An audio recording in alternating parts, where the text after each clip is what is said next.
tenemos ya a la mesa con nuestros queridos compañeros, colegas Manuel Hernández Borboya y Alejandro Almazán.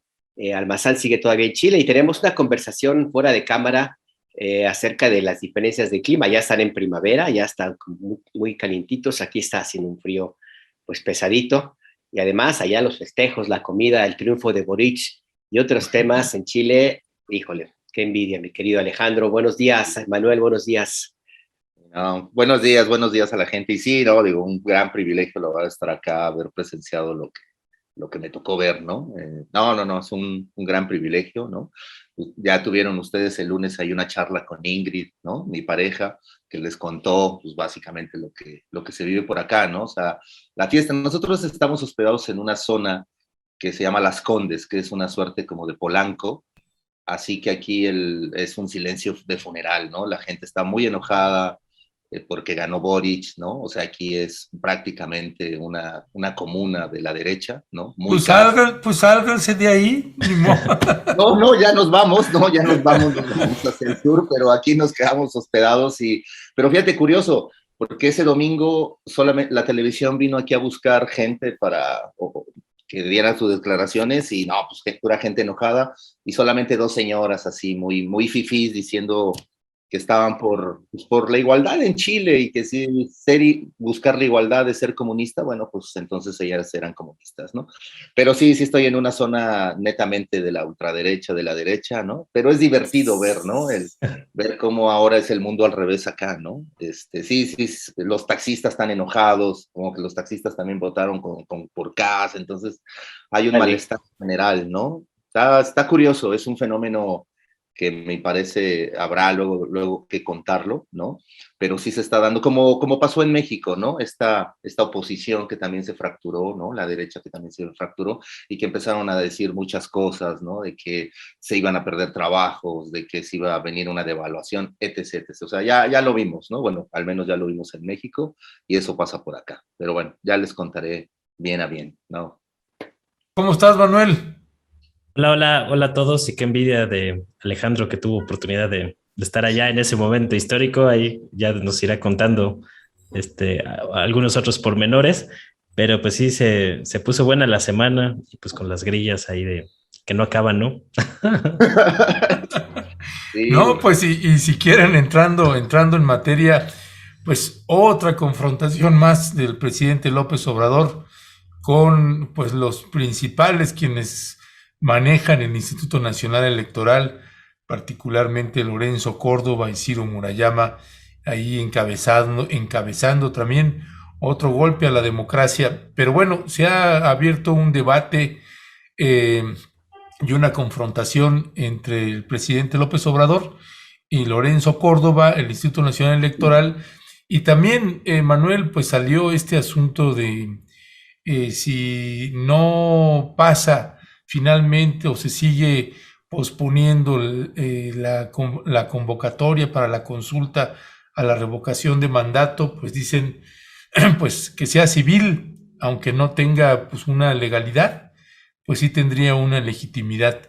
¿Qué decir de este momento que estamos viviendo ahorita ya a finales de 2021? Pues para mí el tema es interesante por varias cuestiones. Creo que nunca habíamos visto un choque entre instituciones de esta índole, ¿no? O sea, por un tema presupuestal. Me parece que el INE está sobrepasando y rebasando sus facultades al exigir a la Suprema Corte mediante una controversia, pues que cambie la opinión de la Cámara de Diputados, que es el ente encargado y facultado para aprobar el presupuesto. Entonces, creo que esto evidencia mucho lo inflados y los sobrados que están los altos mandos del INE, que andan muy chiflados y es increíble como un órgano electoral, un simple órgano electoral, hay que decirlo, pues ya se le pone a las patadas a los tres poderes de la Unión, al Ejecutivo, que está proponiendo la revocación de mandato, al Congreso, que aprobó el presupuesto, y a la Suprema Corte, que ya dio señales de que les van a devolver su controversia constitucional, alegando que, pues más allá de los recortes, de si les gusta o no el tema de la revocación de mandato, la consulta, y más allá de los recortes presupuestales, pues el INE está obligado legalmente a cumplir con la realización de esta consulta, porque si no, pues se vulnerarían los derechos de la gente que ya recabó las firmas y demás, ¿no? Entonces estaban ahí como en un atorón y al mismo tiempo el INE pues tiene el argumento de que ellos están pidiendo más o menos 3.800 millones de pesos para realizar la consulta y hay algunas trabas legales en el artículo 41, párrafo 2 de la ley de revocación de mandato. Se señala que el número de casillas instaladas tiene que ser igual al de la última elección federal, que sería pues las elecciones federales de 2021, las intermedias. Entonces esto también pues implica una traba técnica que también no debemos de soslayar, aunque también por otro lado, el INE pues no sabemos hasta qué punto está inflando esos costos que acostumbran como inflarlos bastantito, no están para nada queriéndose ajustar el cinturón.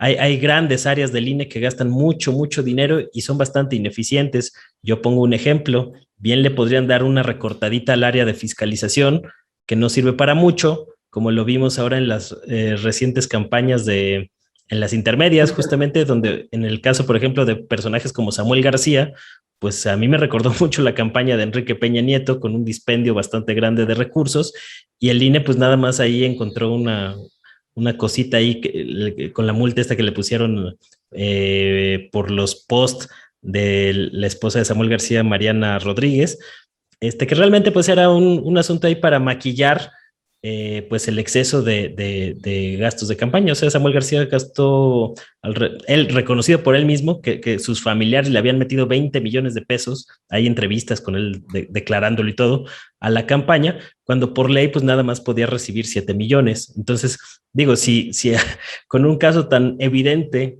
en la unidad de fiscalización del INE no encontró más elementos, pues yo creo que bien ameritaría por ahí una buena peluqueada al presupuesto y de ahí podrían juntar una ronchita para realizar la consulta. De estos 3.000 y tantos millones que está solicitando el INE, ya tienen asegurados 1.200, o sea, esos ya están asegurados y previstos para ese asunto y faltaría por ahí un extra que bien lo podrían sacar de recortar varias áreas de este oneroso instituto que cuesta mucho más el voto de los mexicanos en comparación a países como Estados Unidos, Brasil, Francia o Rusia, ¿no?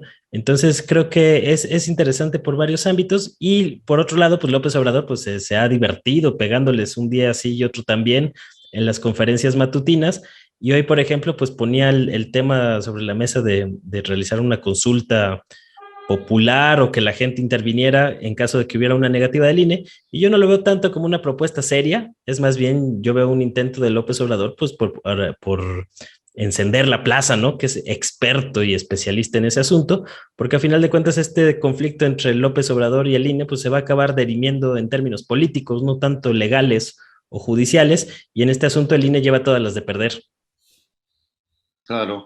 Claro, porque ahí además hay un tema que también, además de pedir tu opinión, mi querido Alejandro Almazán, es que parece que no se dan cuenta de dónde venimos. Yo insisto mucho en esto, porque de pronto la historia siempre ayuda. Tenemos el voto más caro, de los más caros en el mundo, porque era una necesidad ya básica, casi como alimento básico, el que hubiera elecciones sin fraude. Sin fraude, cuando nació el Instituto Federal Electoral, que el fraude era ya casi de cosa cantadísima. Y por eso es que toda la cantidad de candados que existen, porque para hacer fraude se pintan solos, tanto el PAN como el PRI, y a veces también el PRD, y no hay que olvidar que también Morena en algunos grupos también le da por eso, es decir, una cultura política. Sí. Y el estar con este golpeteo propiciado también en buena parte por parte del Consejo del INE, pone en riesgo una institución que, ojo, es importantísima. No podemos desdeñar el papel que tuvo la ciudadanización en su momento del proceso electoral. Pero tú, ¿cómo ves ese tema? Y ojo también, yo me voy a meter rapidísimo, ojo también porque sí, ese alto costo de las elecciones pues no impidió ni el fraude de 2006, ni el de 2012, ni la elección del Estado de México en 2017 y varios, ¿eh? Sí, no, mira, sí es, digamos, preocupante que un instituto, digamos, que es el encargado de las elecciones, es un instrumento de la democracia, digo, está difícil que esté en una coyuntura en donde podría incluso empezándose a resquebrajar, pero yo creo que va a pasar. Es decir, yo sí creo que cuando López Obrador dice, pues vamos a hacer una consulta popular, la va a organizar. O sea, yo creo que más que un poquito de show, o sea, claro, hay show, ¿no? Pero creo que sí la va a organizar. Creo que López Obrador quiere como demostrar que no necesita esa institución. Digo, siempre ha tenido problemas con esa institución, porque en el fondo el INE lo que es el único instrumento que hasta ahorita la derecha todavía conserva, ¿no? De una u otra manera, ¿no? Y tiene algún cierto tipo de poder y que hace, ¿no? Este juego contra López Obrador. Sí creo que se equivoca Lorenzo Córdoba, o sea, en esto de no organizarla. Me parece que podría salirle contraproducente. He estado viendo ahí algunas columnas, ¿no? De gente cercana a Lorenzo o por lo menos al INE, e incluso los argumentos que dan son muy absurdos. El de López Obrador es un argumento que también podría ser un poco tramposo, pero es legal. Al final él dice, bueno, yo quiero la democracia y quiero empoderar al pueblo. Y esa es lo que hace la consulta en el fondo, ¿no? O sea, una consulta, porque los argumentos del otro bando es, no, pues ¿para qué quiere hacer una consulta si si tiene el 70% de aceptación, solamente es una cuestión narcisista, etc. Pero en el fondo no, en el fondo está un instrumento democrático que nos da al pueblo, para nosotros entonces sí irle bajando quizá la operación política a ese tipo de instituciones que está en manos, evidentemente, de otro poder. Entonces creo que ahí es donde está la trampa, donde está el secreto, donde está el meollo del asunto, y que unos van a decir, no, esto es absurdo, pero a mí, por ejemplo, a mí como ciudadano, a mí sí me interesaría tener esta consulta, aunque ya tuvimos una y lo hemos platicado aquí, la de los expresidentes, que no ha servido para nada, pero, o sea, para nada en una cuestión judicial, pero en una cuestión política, por supuesto que le ha servido a López Obrador. Y como dice Manuel, o sea, al final esto va a tener una solución política, y me parece que esa solución política va a ser en esta consulta popular que van a organizar los gobernadores de Morena. O sea, si es que el INE sigue mostrándose reacio a no organizarlas, y que pues, seguramente puede ocurrir, ¿no? O sea, es decir, ellos durante todas sus sesiones del Consejo pueden seguir alegando que no hay los recursos, y hasta ahí se van a quedar. Y aunque se los ordene, porque es una orden constitucional, ¿no? Ellos pueden dinamitarlo. Yo creo que sí estamos en un momento delicado, que es en donde se han estado estirando las ligas, y la revocación del mandato puede ser la última. Ojalá que sea la última, tanto para el instituto como para el gobierno, y que se llegara a una solución. Yo creo que lo que va a pasar es que vamos a seguir viendo esta guerra INE presidente, pues porque es el instrumento que sigue teniendo la derecha, ¿no? Simplemente por eso. O sea, hasta que AMLO no les quite a la derecha, o no la disminuya, o no los derrote como ha ido derrotando a los gobernadores, vamos a seguir viendo esta pelea, ¿no? ¿Le ves alguna utilidad política? ¿La necesita el presidente López Obrador, Manuel Hernández Borboya, de llevar a cabo esta consulta sin el INE, de manera civil, convocando a la población? ¿Le ves alguna utilidad, alguna efectividad? ¿Para qué serviría? Más allá de un acto simbólico, ¿sería un acto político? ¿Lo fortalecería más? ¿Lo necesita o no? ¿Cuál es tu valoración ahí?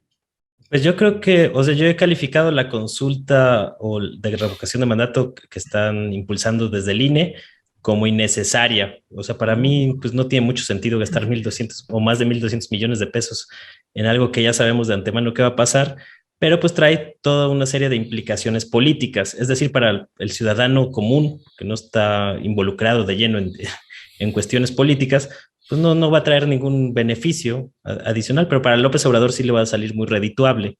Entonces creo que hay que diferenciar, porque son dos niveles de debate. Uno de si estamos a favor o en contra de la revocación de mandato, y otra que, nos guste o no, si 6 millones de personas, que más o menos son el número de firmas que están recabando hasta ahorita, pues las presenta ante el INE y para hacer uso de sus derechos, el INE tiene que cumplir con esa obligación, le guste o no, esté de acuerdo o no, etcétera, etcétera, ¿no? Entonces creo que son dos niveles de debate. Ahora, con lo de la consulta esta popular que está hablando López Obrador, creo que eso evidencia mucho cuál era el trasfondo real de impulsar la consulta.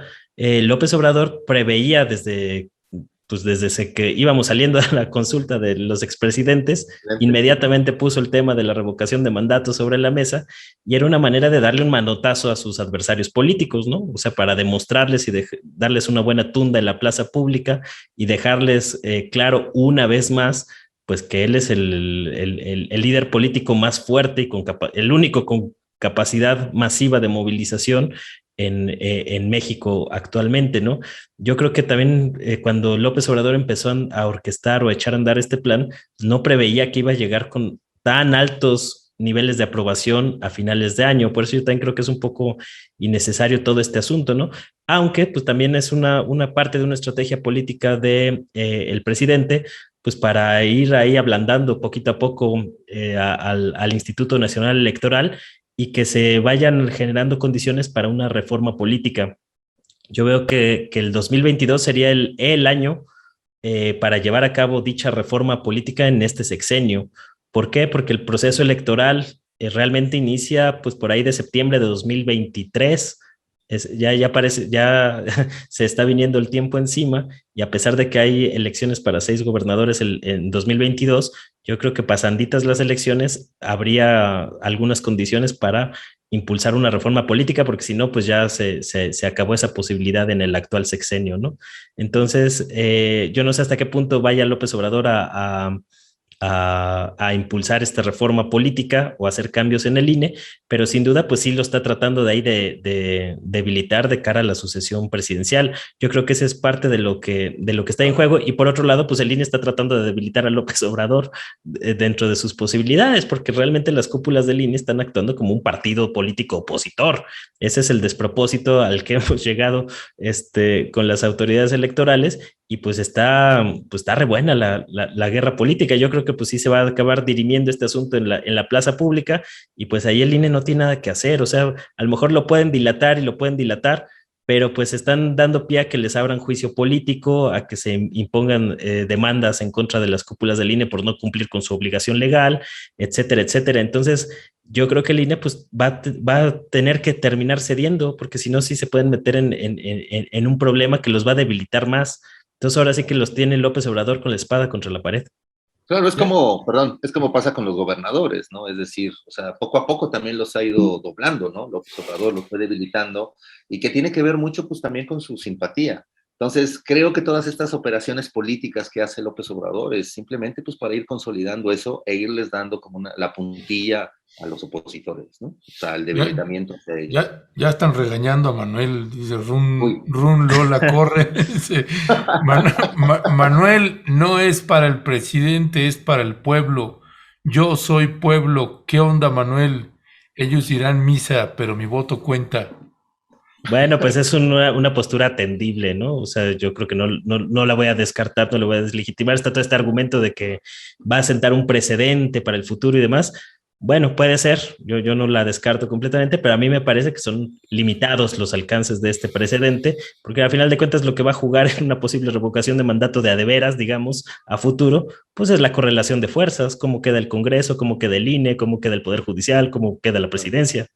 Pero imagínate que la revocación la tuviéramos con un presidente que fuera de derecha, ¿no? O sea, es decir, sí termina siendo un buen instrumento para el pueblo. O sea, es decir, no, o sea, no lo queremos. Digo, a lo mejor hoy tenemos un presidente que tiene la gran simpatía, pero en un futuro nadie sabe lo que va a pasar con otro candidato o otro presidente que nos venga, incluso mismo de Morena, ¿sabes? Pues para mí el instrumento está en la ley y la otra parte pues es la movilización de la gente. O sea, si se juntan esas dos, pues pueden ocurrir cosas. Lo del precedente, pues sí, puede ser, ¿no? Yo no lo descarto, pero se me hace muy limitado el alcance que tiene esto como para justificarlo como tal, ¿no? Entonces, pero Manuel, la revocación es legal, está en la ley, es un instrumento constitucional y que existe, sí, la posibilidad de que siente un precedente, pero negativo, Y negativo, ¿por qué? Porque entonces pudiera, nada más por el principio de los derechos adquiridos, el INE pudiera eventualmente negarse en algún momento a realizar alguna, a atender alguna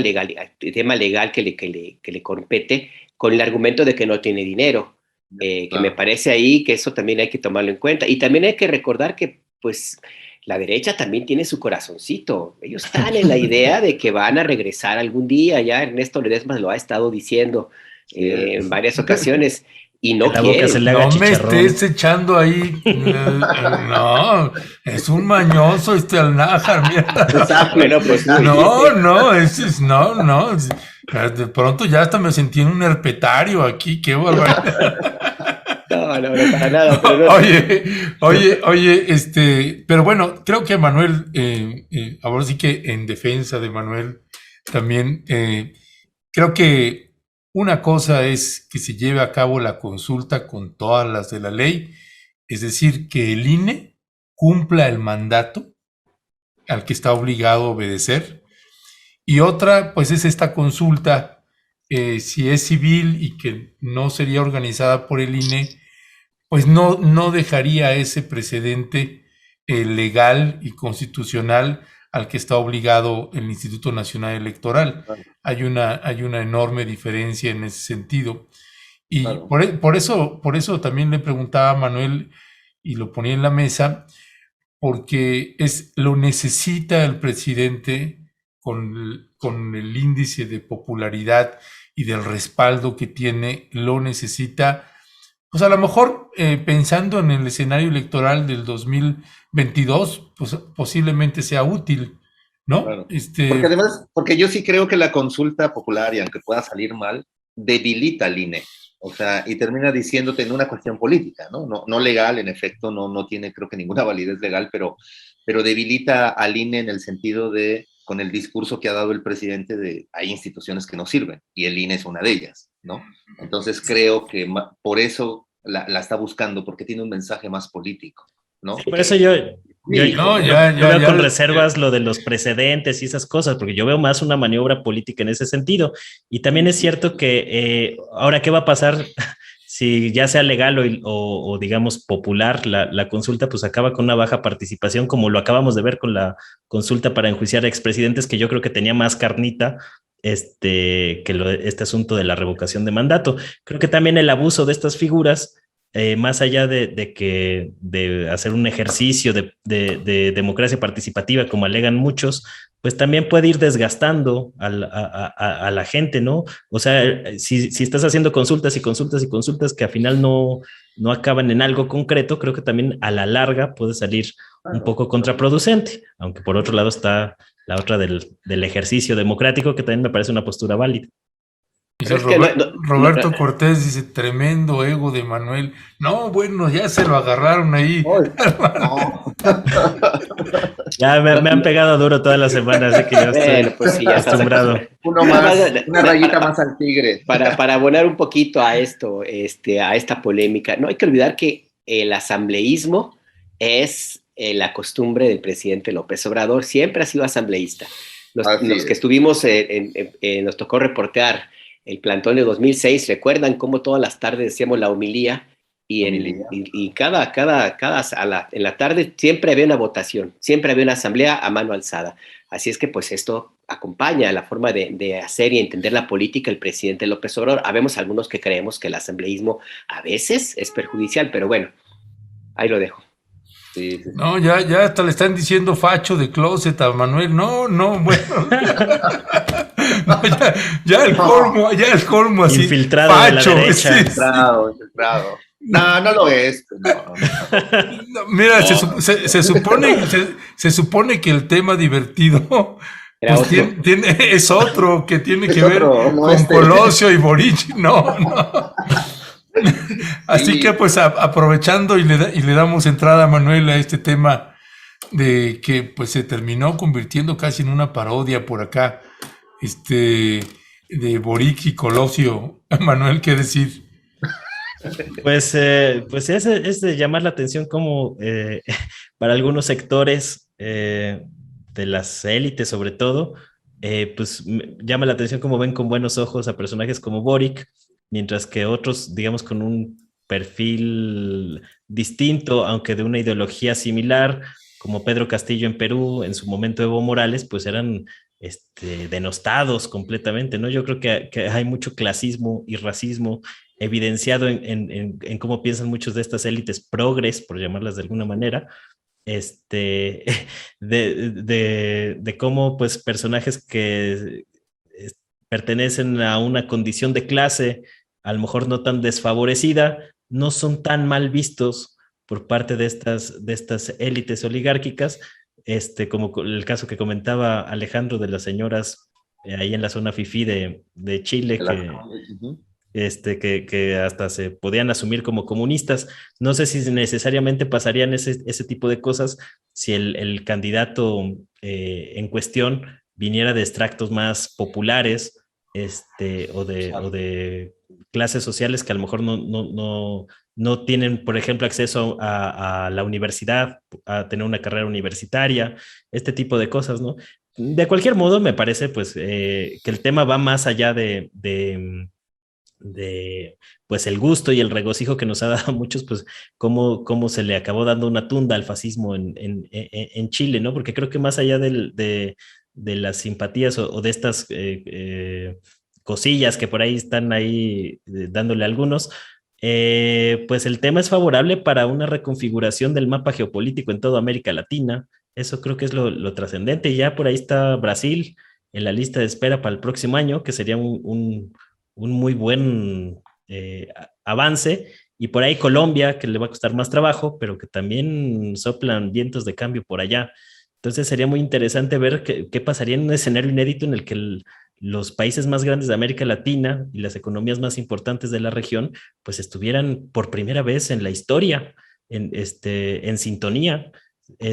Creo que es algo inédito lo que se está viviendo en América Latina, que viene precedido de muchas protestas sociales que han sido minimizadas por las élites y que de alguna manera el trasfondo real pues es el derrumbe del proyecto neoliberal en América Latina. Por eso estamos viendo el surgimiento de estos movimientos progresistas que más allá de sus particularidades en cada país, pues están teniendo una agenda en común. Por ahí también vi que varios resaltaron el tweet de Boric,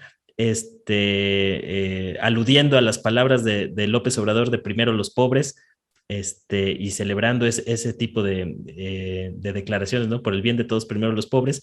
Y creo que habla más o menos, pues, de por dónde viene la cosa en el próximo gobierno de Chile, que si bien es cierto, pues ya tenía a un personaje como Bachelet, pues era más moderada en comparación a este nuevo presidente electo. Y pues va a estar interesante lo que ocurre en Chile, que pues también tiene muchos resabios pinochetistas que no les va a gustar, pero para nada este asunto. Sí, porque además, más allá de la geopolítica, que es interesante abordarlo desde ese punto de vista, pues en México, una buena parte de la pinocracia tiene este síndrome del aldeanismo, Alejandro, porque tenemos algo que ocurre en Chile, tenemos algo que ocurre en Perú, en México mismo, en Colombia, en Argentina, y aquí están concentrados en tratar de establecer la figura de Luis Donaldo Colosio Riojas, alcalde de Monterrey, casi como el próximo prócer, el salvador de la patria, ya por el simple hecho de que es joven y que ganó un candidato, hay un presidente electo joven en Chile, ya nada más por eso creen que este va a ser el próximo presidenciable. A mí me parece, yo creo de entrada, que se trata de una desesperación de la oposición de que no tiene a quién, no tiene gallo para confrontar al presidente López Obrador, pero dos, también habla de esa idea de no aprender, de no entienden que no entienden. Sí, Televisa y los medios construyeron a un candidato que fue presidente, Enrique Peña Nieto. ¿Y cómo terminó? Ahí está la lección de la historia. Y siguen, el periódico Reforma como que no leyó, o como que vive en otro planeta, y está tratando de construir un candidato presidencial como lo fue Enrique Peña Nieto. Como que andan ahí medio extraviados, ¿no, Alejandro? Sí, mira, o sea, la verdad es que uno pensaría que es una broma y te empiezas a reír, no, pues como Colosio y Boric, digo, porque pues están años luz de distancia, es decir, el Colosio no ha pagado la colegiatura en una universidad pública, ¿no? O sea, no es un líder estudiantil, ha utilizado, aunque él diga que no, ha utilizado su apellido, ¿no? Entonces, no, él no tiene nada que ver con Boris, ¿no? Un chico que viene digamos, desde las federaciones estudiantiles, con Camila Vallejo, ¿no? Marxista, etc. O sea, estamos hablando de personajes completamente distintos, o sea, y para mí sería broma también el soberano, ¿no? Puso ahí a Tolini, ¿no? O sea, puta, no, pues también así de risa, ¿no? Todo así. O sea, de un bando y del otro no saben nada. O sea, los dos bandos, la verdad es que son completamente ignorantes en ese sentido, ¿no? Pero es preocupante porque dices, oye, a ver, están tratando de inflar a Colosio. ¿Quién es la gente que está atrás de Colosio? Es la misma gente que los mismos asesores de Alfaro, los mismos asesores de Samuel González, de Samuel García. Perdón ahí, Alejandro. ¿Tienes el tweet ese, mero? Miren nada más qué perla. No, Pascal, pobre Pascal, ¿no? O sea, perdido. Mira, yo a Pascal le perdí el respeto y la gente debe saberlo por qué. Pascal era mi jefe en una revista, en la revista que se llamaba La Revista, que salía en el Universal, y hubo un problema en la revista porque no nos dejaron publicar, bueno, no le dejaron publicar a Daniel Izárraga un texto que era en contra de Vázquez Raña, de Olegario Vázquez Raña. Entonces Pascal se puso digno y dijo, no, yo no puedo permitir eso, yo renuncio. Y renunció, y a las 2 semanas estaba trabajando para Olegario Vázquez Raña, ¿no? O sea, patético este hombre. Bueno, ese Pascal es ese que actúa así, es el que escribe cosas como esto de Colosio, y pues evidentemente te ríes pues porque no tiene mayor consistencia Pascal, pero además dice, no, al tiempo van a ver. Y a mí me preocupa que sí, que la oposición más bien empiece a inflar a estos personajes, ¿no? Que sí pueden crecer, digo, lo vimos con Samuel García, ¿no? O sea, que podrían crecer y que le están apostando, ¿no? A este tipo de personajes. Eso es lo que me preocupa. Además, te digo, sí tienen como que a un buen bando político atrás de ellos, no un buen bando en el sentido de que sea bueno, sino de cantidad y de corrupción y de maldad, ¿no? Y ellos están dispuestos a crear cualquier personaje, ¿no? Tienen muy buena relación con el norte, ¿no? Ahí algo que los ha unido mucho es la amistad que tienen con Samarripa, ¿no? Este grupo de gente, de asesores de Alfaro, ¿no? Entonces, no dudo que también ellos estén ahí tratando que estén dando dinero en reforma, que los estén ahí subsidiando y juntos caminen a alimentar a este personaje como Colosio, ¿no? Vamos a ver, digo, poco a poco creo que se van a ir aclarando las cosas, pero en este momento se presta para la broma, pero con un asterisco bueno, hay que estar pendientes de que empiecen a inflar personajes. Digo, lo vimos con Lorenzo Córdoba. O sea, yo creo que la oposición va a empezar a buscar a varios de estos personajes y ver con quién podría apostarle, ¿no? Esto de que Colosio tenga más popularidad que cualquiera de los candidatos de Morena, pues también es de risa, ¿no? O sea, todas estas situaciones parecen, o sea, son fake news, pero que al final pueden llegar a hacer un daño en la democracia, porque la gente puede creer que en efecto un personaje como Colosio es un gran político, ¿no? Entonces, bueno, pues habrá que tener ahí simplemente echarle un ojo, de ver cómo actúa este grupo de Movimiento Ciudadano, ¿no? Porque son los que están ahí atrás, y ver cómo también la oposición, el PRI, el PAN, o sea, también qué hace, si hay un acercamiento con ellos, porque en el fondo, digo, pues de toda la oposición creo que la que está menos jodida es Movimiento Ciudadano. Entonces, bueno, creo que también PRI, PAN, PRD, pues le están echando ojo a Movimiento Ciudadano para poderse salvar, ¿no? Sobre todo eso, por salvarse, por tener un hueso, ¿no? No por una cuestión de ideología política, ¿no? ¿No vieron el tweet de Beatriz Pajés? No. Sobre el tema. No. Está bueno para la broma, ¿eh? Sí, también. Sí. A ver. Es del 17 de diciembre y dice, en lugar de salir a golpear a Colosio Rojas, los partidos tradicionales deberían preguntarse por qué este joven es políticamente tan atractivo, rompe tabúes e intereses burocráticos, es un antisistema que se atreve a estar cerca de la ciudadanía. Y digo, el personaje que lo refiere pues es de broma, ¿no? Pero pues llama la atención porque pues es una priista abierta y declarada, pero participante en Va por México, todas estas cuestiones. Pero es que, ojo, fíjate, ya si hacemos cuentas, a ver, tenemos Reforma, tenemos a Beatriz Pajés, la que está convocando a los militares a que den golpe de Estado, tenemos a Pascal, ni modo, pobrecito, yo coincido con Alejandro, ni modo. No sé si ya salió Raimundo, ya seguramente Denise Dresser. Seguramente ya salió también, ¿no? O sea, es el nado sincronizado atrás de Luis Donaldo Colosio Riojas. Habría que analizar por qué él, de qué se trata, qué están tratando de construir, porque el único mérito de Luis Donaldo Colosio es su nombre y la muerte de su papá. No tiene otro mérito político. No hay más, no hay más. No, y yo si fuera Luis Donaldo Colosio, el joven Colosio, como ahora le dicen, pues yo les diría, no me ayuden, compadres, o sea, porque fuera de... No, pero él está bien contento y anda ahí bien gallito echándole al presidente del PRI. O sea, a mí me parece que algo está por allí, es una muy buena broma, es un momento de sana alegría, el momento cómico, mágico, musical, diría Beto el Boticario, pero ojo que este tipo de situaciones nadie da un brinco sin guarache y la oposición desesperada es capaz de todo, de hacer el ridículo, por supuesto, pero aguas con eso porque la imagen, la figura de un magnicidio, ahí está pesando, está dando vueltas y estos tipos, hay gente en los grupos de la derecha que están en esa idea, o sea, nada más hay que revisar al locutor Pedro Ferriz de Con, por ejemplo, y sus dislates. Y no hay que olvidar que en algún momento, a mí me lo llegaron a contar, en reuniones de empresarios, ya muy en petit comité, la pregunta de algunas esposas de empresarios era, ¿cuándo van a matar a Andrés Manuel? Cuando era candidato.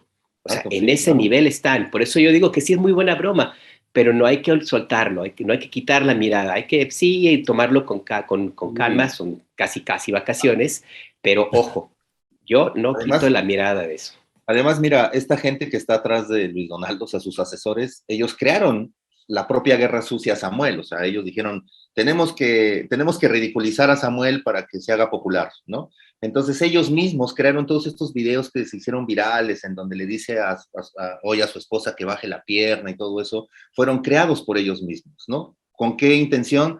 Necesitaban popularidad de Samuel, ¿no? Ellos son de la idea de toda la publicidad vale, aunque esta sea mala, ¿no? O sea, eso es lo que ellos creen y lo hicieron y les funcionó, o sea, tan les funcionó que mira, ahí está de gobernador, ¿no? Claro, pasaron otros factores que la de Morena, pues bueno, se cayó, el del PRI pues tampoco daba, ¿no? Entonces ya como que lo menos peor pues era Samuel, pero al final, o sea, lograron, o sea, es decir, sí consiguieron su objetivo. Entonces, que hoy estén moviendo a Colosio, trae también pues algún objetivo. Yo por eso creo que coincido con Nájar en que es una broma, pero estemos atentos porque estos construyen de lo que de lo que menos esperan, de ahí construyen, ¿no? De la basura construyen candidaturas. No, y no hay que olvidar que ahí, perdón, Ernesto, dentro de las huestes de esta oposición están los que se consideran herederos de la cristiada. Y para ellos los mártires son su razón de existencia. Ellos sí están en ese nivel. Esta combinación me parece, sí, divertida, pero también peligrosa. Sí.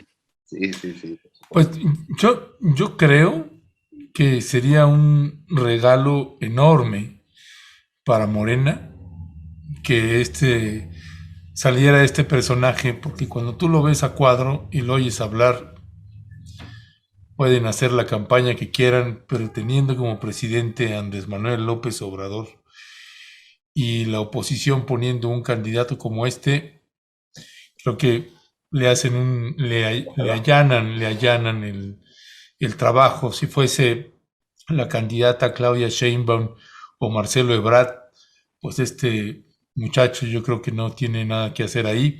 En fin, son cosas que habrá que seguir viendo. Con lo que dice Nájar, yo nunca no lo había visto así, pero ahorita me voló un poco la cabeza.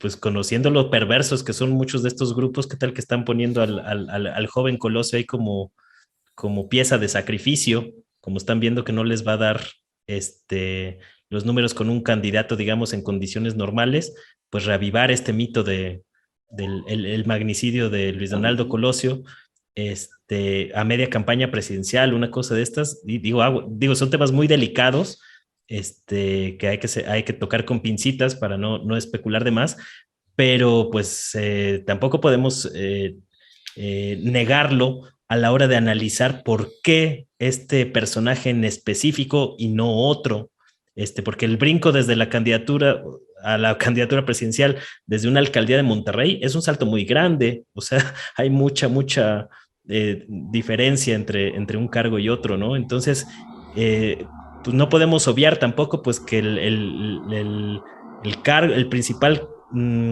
distintivo político que hasta el día de hoy tiene el joven Colosio, pues es el apellido y la situación que hubo con su padre, ¿no?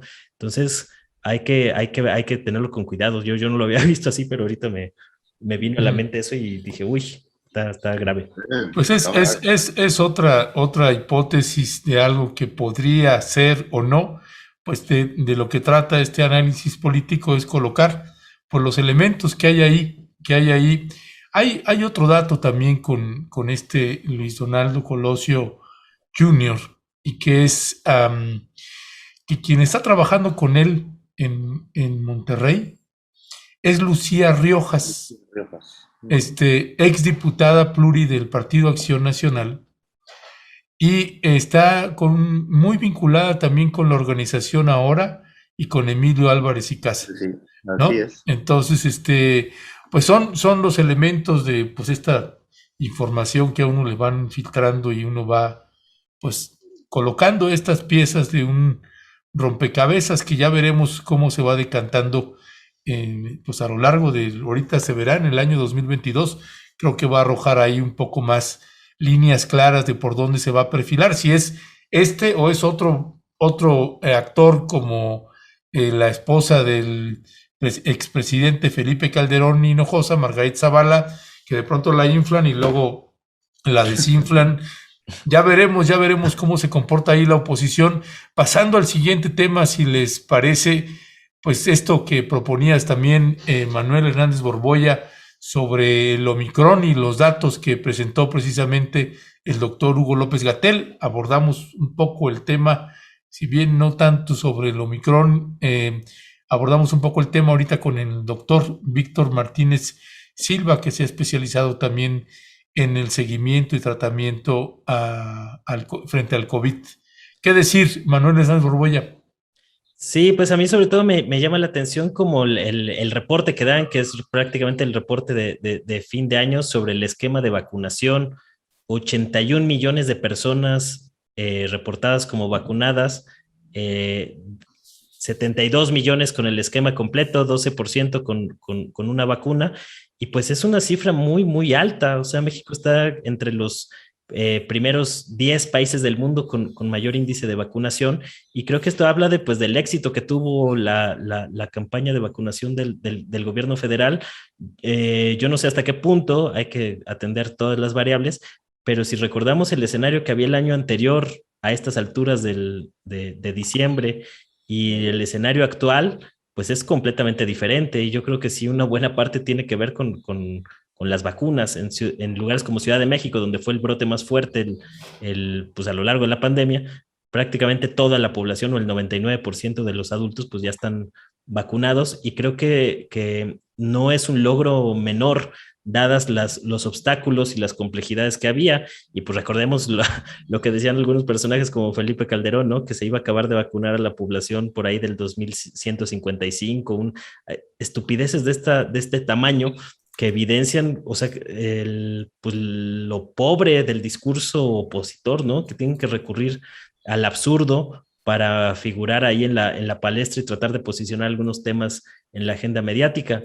Pero creo que, pues, a pesar de que hubo algunos problemas, sobre todo al principio de 2021, con todo el tema de la falta de acceso a las vacunas, pues el gobierno de López Obrador le acabó dando la vuelta a este tema, y que eso también explica buena parte de su alta aprobación presidencial. Recordemos que el tema de la pandemia sí le llegó a afectar en las encuestas de aprobación durante lo más álgido de la pandemia, pero ahorita pues se le está revirtiendo esa situación, y que está influyendo mucho también en sus altos índices de aprobación. Entonces creo que le conviene al país por este asunto de que no se ha hecho tanto ruido con las muertes de COVID-19 y sus variantes en este invierno, que ya estamos pues, de lleno en el invierno, estamos entrando en él, mientras que en otros países como en Europa, pues sigue siendo todo un tema este asunto. Acá vemos un contexto muy diferente y de hecho también me llamó la atención pues que López-Gatell de hecho informó una reducción de casos, es decir, no solo son las muertes, sino también el número de contagios reportados, pues va a la baja. Entonces creo que es un tema que también llama la atención. ¿Cómo lo ven en Chile, mi querido Alejandro? Chile también tuvo alguna situación peculiar con el pico de la pandemia de la COVID-19. Ahora mismo la variante Omicron está haciendo de las suyas en Europa, pero porque hay mucha gente que no se vacunó y en Estados Unidos ya dijeron que van a endurecer las medidas para que la gente se vacune, como decía el doctor Víctor Martínez. Pero en Chile, ¿cómo lo ven? ¿Y tú cómo ves este tema para México? Sí, pues fíjate que cuando, o sea, llegas aquí a Chile te das cuenta que México no lo ha hecho tan mal, ¿no? Es decir, en el sentido de que hay libertades en México. O sea, para tú venir a Chile necesitas validar tus vacunas desde un mes antes, el Ministerio de Salud te las tiene que validar, llegas aquí al aeropuerto, te hacen un PCR, te tienes que encerrar en una habitación, o sea, te tienes que hospedar 5 días, no tienes que salir de este lugar hasta que te den los resultados, ¿no? Te dan un pase de movilidad que tienes que estar enseñando en todos los lugares a los que entras, ¿no? O sea, en ese sentido, la verdad es que todas estas medidas que parecieran muy fachas, muy paranoicas, pues en México no las tenemos, ¿no? Acá ya hay también la tercera dosis, ¿no? Ellos son 17 millones de habitantes, entonces, bueno, ha sido fácil para ellos, porque ellos obtuvieron primero las vacunas de China, ¿no? Sinovac, hoy están vacunando con AstraZeneca, porque, bueno, pues también mucho chileno quiere viajar al extranjero y no puede porque las vacunas, pues es esta de Sinovac, ¿no? Pero aquí, bueno, pues pareciera, o sea, sigue la cuarentena, o sea, la gente no sale, es muy raro que veas a gente en las calles, ¿no? A diferencia de México, ¿no? Pero como dice mi esposa, ¿no? Ingrid dice, mira, tampoco ha valido la pena, porque cada vez que ponen el semáforo en verde, la gente sale y se contagia, ¿no? Y vuelve otra ola, ¿no? Yo siento que en México lo que nos pasó fue que al final, pues ahora sí que obtuvimos esta inmunidad de rebaño a la mala, ¿no? Pues porque también no podíamos meternos, ¿no? Mucha gente pues vive al día. En Chile también se vive al día, pero aquí sí fueron muy fachos y los metieron a sus casas, ¿no? O sea, la policía te vigilaba, o sea, de hecho, si yo me salgo y no tengo el pase de movilidad, yo pago casi 1 millón de pesos de multa, 1 millón de pesos mexicanos, ¿no? Eso es carísimo, es una locura. Entonces, creo que al final en México ha funcionado a lo mejor con un propio estilo muy a la mexicana, ¿no? El COVID ahora sí que a la mexicana en el sentido de que cada quien hace lo suyo y en algún momento casi parecía opcional el COVID en México, pero ha funcionado porque aquí en Chile, o sea, las olas o sea, tienen mucho temor ahora lo de Omicron, ¿no? Nosotros ahora tenemos que viajar de nuevo hacia el sur de Chile y tenemos que hacer otra vez todo este procedimiento de las vacunas, bla, bla, bla. Entonces es un poco cansado, la verdad, sí, vivir el COVID en un país donde hay unas medidas totalmente diferentes a las de México, ¿no? En ese sentido, de verdad, yo le digo a mi esposa, puta, ya quiero llegar a México para tener esta libertad que no la logras tener aquí en Chile, ¿no? Es un poco más complicado, aquí hay más reglas, es más riguroso, pero, pues bueno, sí, creo que aquí viven asustados desde que empezó la pandemia, entonces se mantienen con ello, con ese temor de contagiarse, llegan informaciones contradictorias de Omicron, que no hay problema, no, que sí que hay problema, que lo único que se coincide es que el alto contagio, ¿no? Como si fuera el del sarampión, pero la información que llega aquí pues, es muy contradictoria, entonces la gente pues, ha preferido mejor seguirse guardando, ¿no? A diferencia de México, aquí es muy raro que veas a gente en la calle todavía, ¿no? O sea, ahorita me da los balcones de los vecinos enfrente y ahí están todos los vecinos trabajando, ¿no? O sea, desde aquí los veo, ¿no? O sea, ellos siguen manteniendo esta cuarentena que nosotros, pues, o no la tuvimos, o si la tuvimos fue ya hace mucho tiempo, ¿no? Ya lo olvidamos. Nuestra vida en México es totalmente normal a la que se compara aquí en Chile. O sea, yo vine aquí también por una boda de mi cuñado y cierto aforo, ¿no?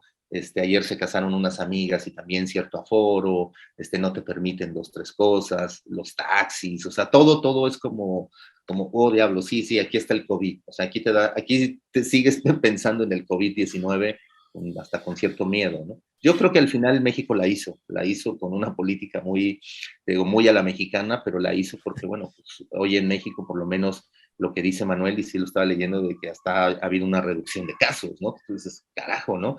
En Europa están sufriendo, aquí en Chile están temerosos y en México estamos bajando. Entonces, algo nos pasó, quizás sean en efecto las vacunas, pero pues, algo más pasó. Yo creo que tuvo que ver nuestra sobreexposición al virus y que a lo mejor muchos nos contagiamos a la mala, ¿no?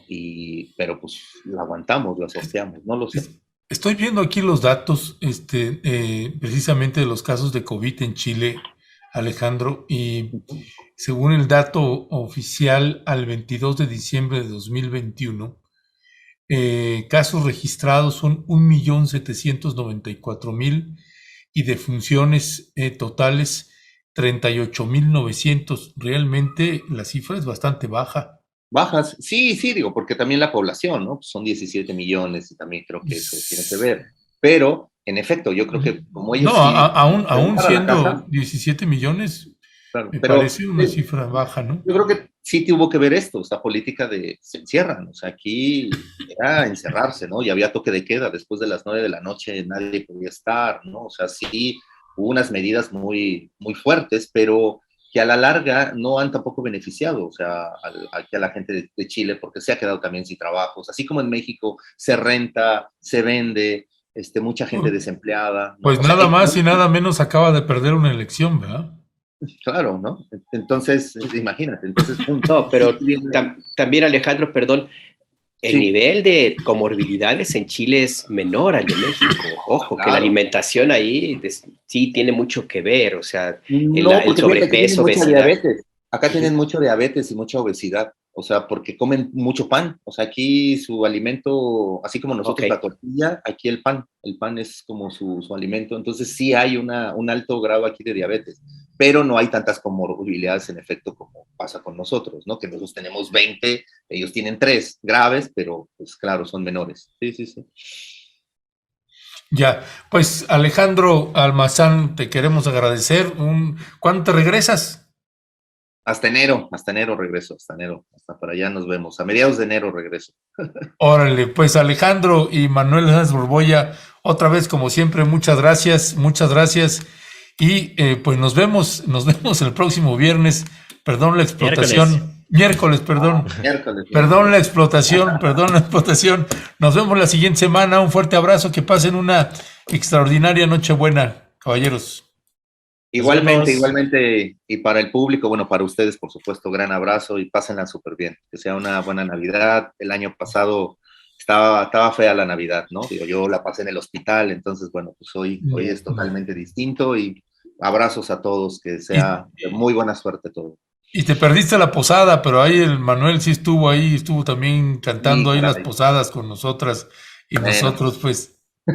Que desde la primaria yo creo que no cantaba yo posadas como ¿sí? ese día. Ya mis posadas son diferentes.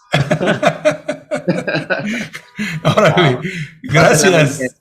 Hasta bien, felices fiestas, bye bye. Igual, felicidades. Chao. Gracias.